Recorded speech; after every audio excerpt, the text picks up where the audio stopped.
Justice league crisis on infinite earth part 2 का promo teaser release कर दिया गया है, जो कि जस्टिस लीग एपोकलिप्स वॉर के बाद जब फ्लैश ने एक न्यू रियलिटी को जन्म दिया तब हमें टुमारोवर्स देखने को मिला। और अभी इस ट्रिलॉजी के बाद ये टुमारोवर्स भी खत्म हो जाएगा, जिसकी latest movie justice league crisis on infinite earth part 1 लोगों के बीच एक अलग लेवल का ही क्लिफ हैंगर छोड़ के गई है, जिसकी पार्ट 1 में हीरोज के रिगार्डलेस ऑफ अटेम्प्ट्स के बाद भी चीजें फिक्स नहीं हुई, जिसकी लास्ट में लोग इन्फिनिटी वॉर जैसे धूल बनने लगते हैं। जिसमें मैंने अपनी लास्ट वीडियो में कहा था कि शायद फ्लैश के उस अटेम्प्ट में ब्रूस वेन ने पास्ट की रियलिटीज में चेंज किया, जिसकी वजह से ही शायद आज की रियलिटीज पे असर हो रहा है। मुझे नहीं पता कि मैं यहाँ गलत है या सही, बट इसके सेकंड पार्ट के प्रोमो टीजर की कुछ ग्लिम्स हैं जो कि काफी इंटरेस्टिंग है और मैं चाहता हूँ कि आप भी जानो। तो यार आ जाओ, बात करते हैं आज की इस वीडियो में इसी बारे में। बट बिफोर दैट, जय हिंद दोस्तों, मेरा नाम है अनुराग और आप देख रहे हो रेल बुक्स।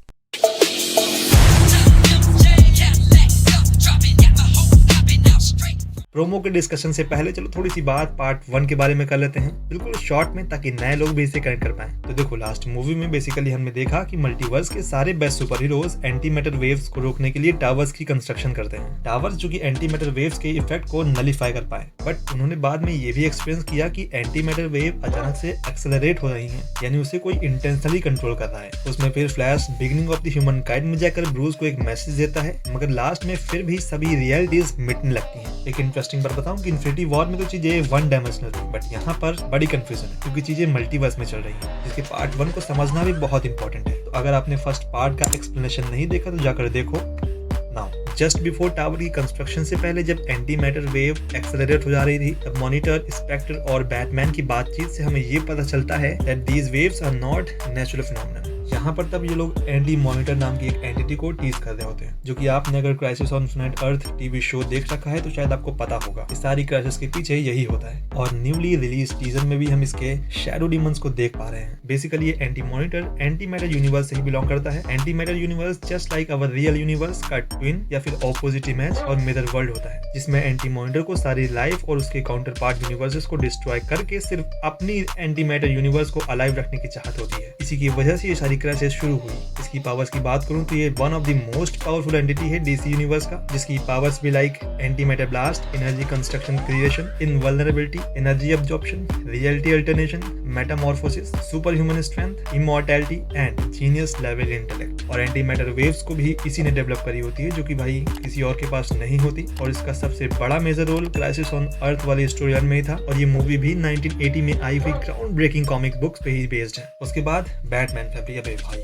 बैटमैन को उसकी फैमिली ज्वाइन कर चुकी है in order to save the multiverse, जिनकी कॉमिक्स और मूवीज में एक अच्छी खासी लॉन्ग हिस्ट्री है। बट शायद आप भूल गए हो, तो चलो थोड़ा सा याद दिला देता हूँ कि ये कौन है। तो देखो, पहला तो अपना डार्क नाइट बैटमैन। अब इसके बारे में मैं आपको क्या बताऊं, बट ये बैटमैन हमें टुमारोवर्स की पहली movie Superman man of tomorrow में ही दिखा था, जिसके बाद ये सारे सुपर हीरोज के अलोंग साइड लड़ता चला आ रहा है। इसके पास वैसे तो कोई पावर्स नहीं है, बट ये टेक का यूज करता है, बाकी तुम जानते ही हो। Number 2, huntress Helena when. ये पार्ट 1 में भी दिखी थी। हाँ, ये हमें बताती है कि ब्रूस वेन और सेलेना काइल यानी कि कैटवुमन की बेटी होती है, जो कि ऑब्वियसली किसी दूसरी यूनिवर्स अर्थ 2 से बिलोंग करती है, और ये भी हमें इस सीन में दिख रही है। हेलेना, जो कि इसकी कॉस्ट्यूम इसके दोनों पेरेंट्स को रिप्रेजेंट करती है, जो कि पर्पल 90s की गोल्डन एज वाली कैटवुमन को रिजेंबल कर रही है। नेक्स्ट रॉबिन या रॉबिन्स। यहाँ 2 रॉबिन्स हमें देखने को मिलते हैं। पहला डिक ग्रेसन, जो कि पार्ट 1 में भी दिखा था, जो कि अर्थ 2 से ही बिलोंग करता है। ये हमें बताता है कि अर्थ 2 के बैटमैन ने इसे अडॉप्ट कर लिया था, अनलाइक अर्थ 1 वाले बैटमैन की तरह, जिसके बाद कोई रॉबिन नहीं बना। ग्रेसन ही रॉबिन की आइडेंटिटी को लेकर चल रहा है अब तक, जिसमें इसने कुछ चेंजेस अपनी रॉबिन वाले सूट में किए हैं। यहाँ पर हेलेना और डिक ग्रेसन एक यूनिवर्स से हैं, जहाँ पर ये दोनों एक ही फील्ड में काम करते हैं, और बैटमैन के मरने के बाद करंटली इसने ही जस्टिस सोसाइटी में बैटमैन की जगह ली है,